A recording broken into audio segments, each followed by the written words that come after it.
Assalamualaikum warahmatullahi wabarakatuh. Perkenalkan, nama saya Nur Hayati dengan NIM 06021182530009 dari Fakultas Keguruan dan Ilmu Pendidikan, Program Studi Pendidikan Bahasa dan Sastra Indonesia, Angkatan 2025, kelas Indralaya, Universitas Sriwijaya. Pada kesempatan kali ini saya akan menjelaskan materi mengenai pentingnya kesehatan mental bagi mahasiswa dalam rangka menyelesaikan ujian akhir semester dengan mata kuliah retorika dengan dosen pengaku Ibu Ernalida SPD MHum PhD dan Ibu Khalidatun Nuzula SPD MPD.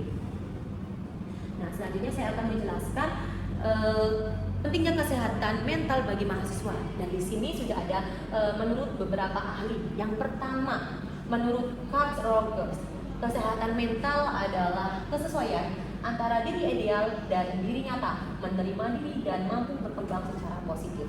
Artinya apa? Artinya seseorang itu menurut Rogers ini, seseorang itu dapat menerima dirinya, dapat menerima kekurangan, baik itu kekurangan atau kelebihan yang ada pada dirinya. Dan Rogers ini menekankan bahwa seseorang itu harus menerima dirinya, menerima apa adanya. Selanjutnya, menurut Sigmund Freud. Sigmund Freud ini berpendapat bahwa kesehatan mental adalah keseimbangan antara diri, ego, dan superego. Individu mampu mengendalikan dorongan dan bertindak sesuai norma. Artinya antara ego dan superego ini saling seimbang antara ketiganya, dan apabila di antara ketiganya ada yang lebih dominan, maka bisa mengakibatkan kecemasan dan merasa bersalah yang berlebih. Nah, dari penjelasan tadi dapat disimpulkan bahwa kesehatan mental itu adalah bagaimana cara kita mengendalikan diri dan menerima diri kita apa adanya. Seperti itu. Lalu lanjut, pengaruh kesehatan mental. Nah, di sini pengaruh kesehatan mental menurut Darajat pada tahun 2001. Beliau berpendapat pengaruh kesehatan mental itu ada dua faktor. Ada faktor internal dan eksternal. Nah, faktor internal itu adalah faktor yang terjadi pada diri kita, yang ada di dalam diri kita, yaitu kepribadian, kondisi fisik, perkembangan, dan kondisi psikologis. Yang dimana kepribadian yang stabil ini akan membuat mental kita lebih kuat ke depannya. Lalu kondisi fisik yang lemah akan mengakibatkan mental kita down, dan kondisi fisik kita yang sehat maka akan membuat mental kita lebih sehat. Seperti itu. Nah, perkembangan dan kondisi psikologis. Perkembangan ini ada tingkatannya, di mana itu kita berkembang dan melalui tahapan seperti itu. Dan yang terakhir yaitu ada kondisi psikologis. Kondisi psikologis ini, apabila kondisi psikologisnya ini stabil, maka seseorang tersebut akan lebih sehat ke depannya, akan lebih memperhatikan lagi ke depannya. Yang kedua, ini ada faktor eksternal. Faktor eksternal ini adalah faktor yang mempengaruhi kita dari luar diri kita, yaitu keadaan ekonomi, budaya, dan kondisi lingkungan.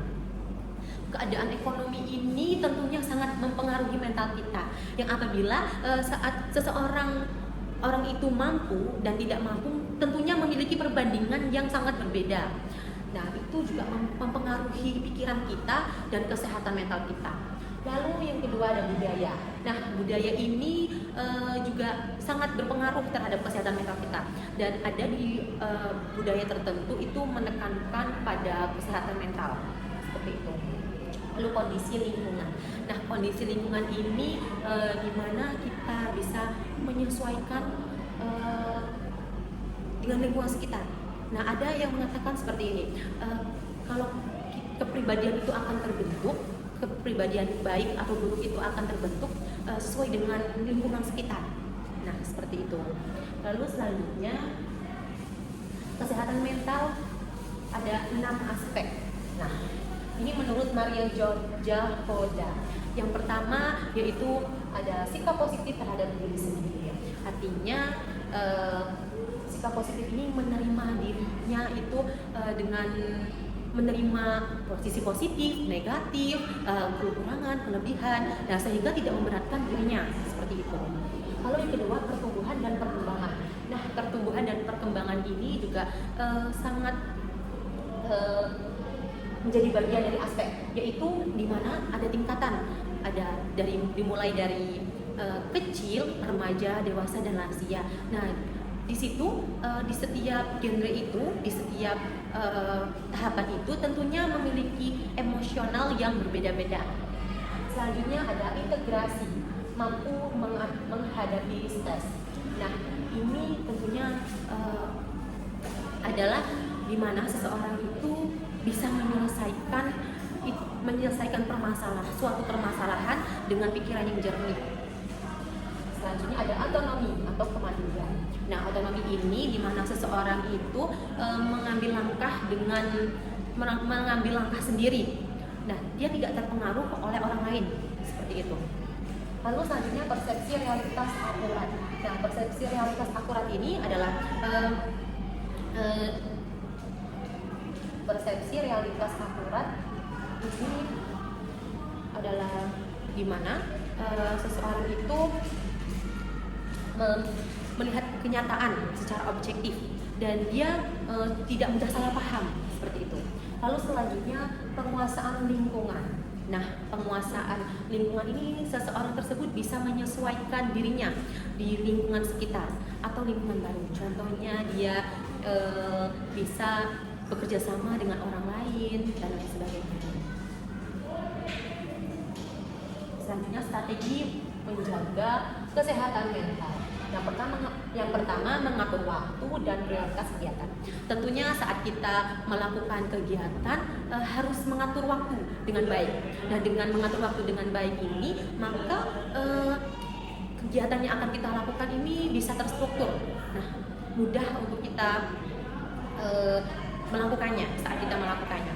Selanjutnya istirahat cukup dan pola hidup sehat.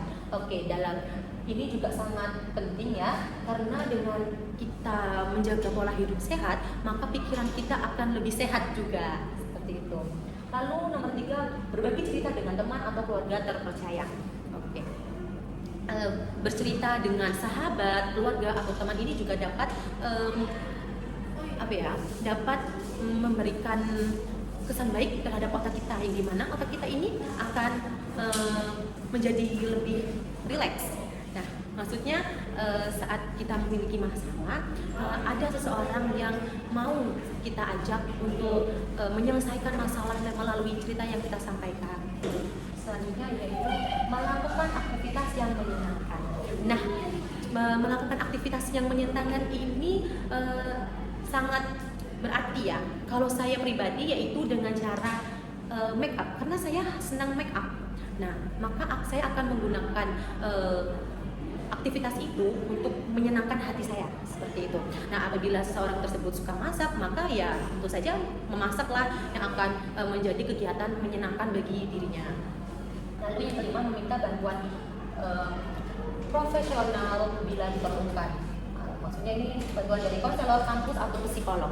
Ini apabila keadaan seseorang tersebut sudah parah, kesehatan mentalnya sudah parah sehingga dia tidak bisa melakukan aktivitas sehari-hari dengan baik, maka ini diperlukan untuk menanganinya. Nah, kesimpulan dari seluruhnya ini adalah kesimpulan dari pembahasan kita kali ini ya, penting sekali kita untuk menjaga kesehatan mental agar kita bisa menjadi lebih baik ke depannya, sehingga kita bisa menjalani kehidupan sehari-hari dengan baik.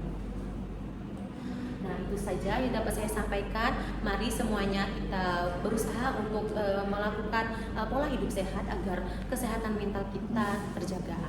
Sekian dari saya ucapkan terima kasih. Wassalamualaikum warahmatullahi wabarakatuh.